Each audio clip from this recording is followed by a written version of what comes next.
Hi friends, welcome back to my channel Shobhana vlogs. ఎలా ఉన్నారండి అందరూ?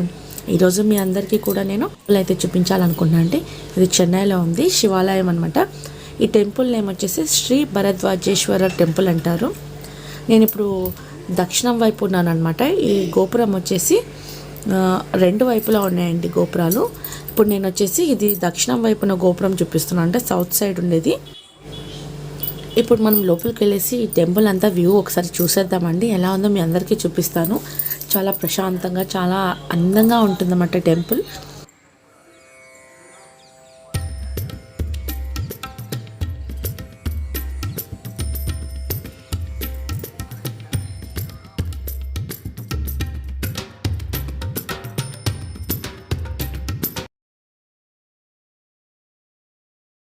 ఈ టెంపుల్ వచ్చేసి పల్లవాస్ కాలం నాటిదంట అండి. కానీ అప్పుడు ఉన్నటువంటి కన్స్ట్రక్షన్ అయితే ఏదీ లేదండి. ఇప్పుడు న్యూగా కన్స్ట్రక్ట్ చేస్తారన్నమాట, అంటే రీకన్స్ట్రక్ట్ చేస్తారు. నాకు తెలిసి 7 years అలా అయిపోయి ఉంటుంది రీకన్స్ట్రక్ట్ చేసి కూడా. చాలా అంటే ఎక్సలెంట్గా అయితే కట్టారండి గుడిని.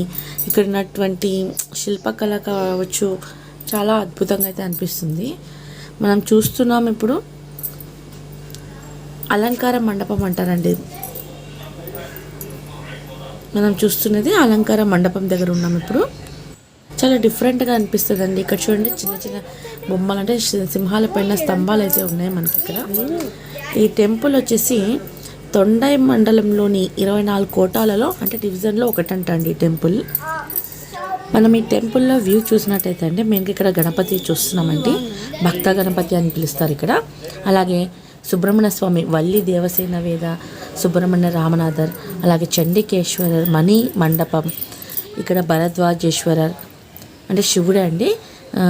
తర్వాత 4 స్తంభాల మండపం, శివ సూర్యన్, సప్తమఠాలు అయితే ఉన్నాయండి.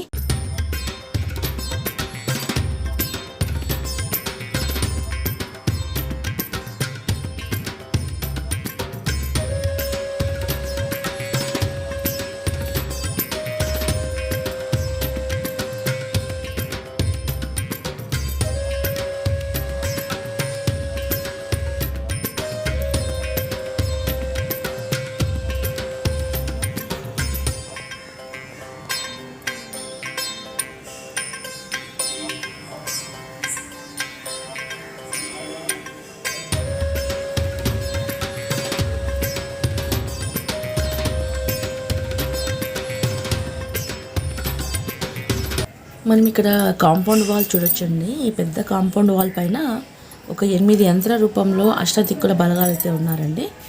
ఈ వాల్ వచ్చేసి మనకి కుబేరుడి స్థలం అండి. ఇక్కడ మనకి కుబేరుడు అన్నట్టు యంత్రంలాగా వేసి పెట్టారు. చెక్కతో కూడా కనిపిస్తుంది. అలాగే పక్కన చూసినట్టయితే మీకు అర్థమైందో, అక్కడ పేర్లు కూడా రాశారండి. ఇక్కడైతే కుబేరన్ అని రాశారు. చెక్కతో చేసినట్టుగా ఉందండి అది. అలాగే పక్కన అమ్మాయిల శిల్పాలు కూడా ఉన్నాయి కదా, అవి కూడా నేమ్స్ ఉన్నాయన్నమాట. ఒక్కొక్క దానిపైన రంభ, తిలోత్తమ, ఉష, సుందరి, కాంచన, శ్రీవిద్య, కామవర్ధిని అని నేమ్స్ అయితే ఉన్నాయండి.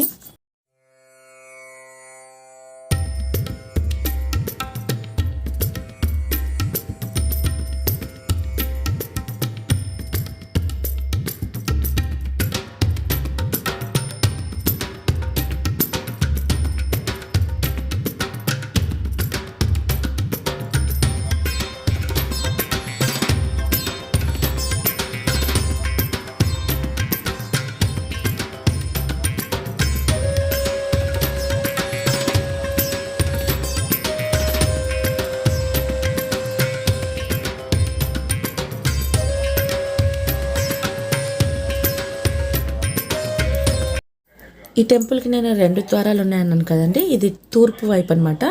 ఇక్కడే మనకి ధ్వజస్తంభం కనిపిస్తుంది. ఇప్పుడు మీకు ఆడ ఎదురు కనిపిస్తున్న గోపురం వచ్చి దక్షిణం వైపు అనమాట.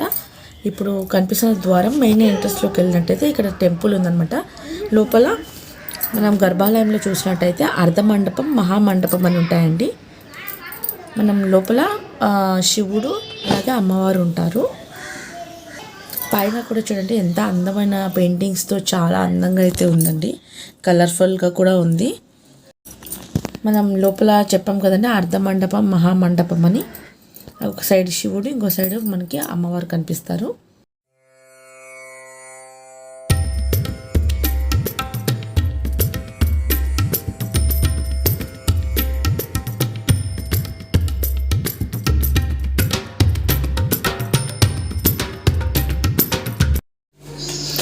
మనం ఇప్పుడు చూస్తున్నది అలంకార మండపం అండి. ఈ అలంకార మండపంలో సోమస్కందర్ అనే దేవుడిని అయితే ఉంచారండి ఇక్కడ.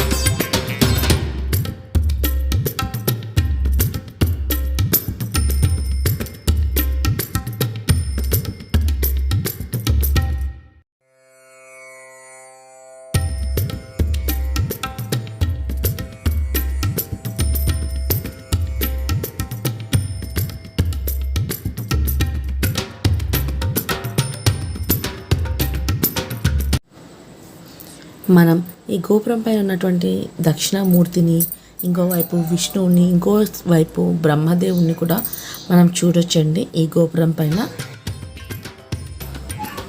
ఇక్కడ వచ్చేసి మనకి అమ్మవారు, లక్ష్మీ అమ్మవారు కూడా కనిపిస్తున్నారు. కుబేరుడు కూడా చూడొచ్చు, ఇక్కడ కాలభైరవుని చూడొచ్చు.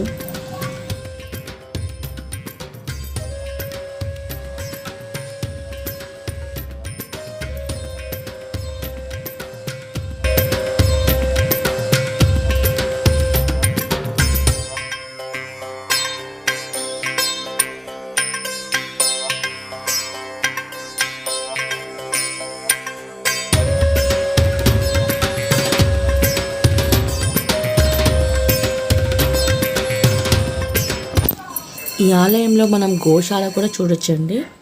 ఇప్పుడు మీరు ఇక్కడ చూస్తున్నది కెనాన్ బాల్ ట్రీ అండి. నాగలింగం చెట్టు అంటాము, అంటే ఫ్లవర్ అనమాట. అంటే లింగం లాగా ఉంటుంది, అలాగే నాగం పాము ఆకారంలో కూడా ఉంటుంది కదండి. చాలామందికి తెలిసే ఉంటుంది. మనం కాళహస్తి అలా వెళ్ళినప్పుడు ఇలాంటి చెట్లని, ఇలాంటి ఫ్లవర్స్ని మనం అక్కడ టెంపుల్ ముందు అమ్ముతుంటారు, చూసే ఉంటాము. సో ఇది ఇక్కడ ఈ టెంపుల్లో అయితే ఈ చెట్టు ఉందన్నమాట. ఇక్కడ 2-3 చోట్ల కూడా నేను చూసానండి చెట్టు, బయట అయితే ఉంటుంది. ఈ చెట్టు ఫ్లవర్స్ కూడా చాలా కిందికే వచ్చినాయండి. చాలా బాగా అనిపిస్తుంది, దగ్గర నుంచి కూడా చూడొచ్చు మనం చేత్తో పట్టుకొని.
చూసారు కదండి శ్రీ భరద్వాజేశ్వర ఆలయాన్ని.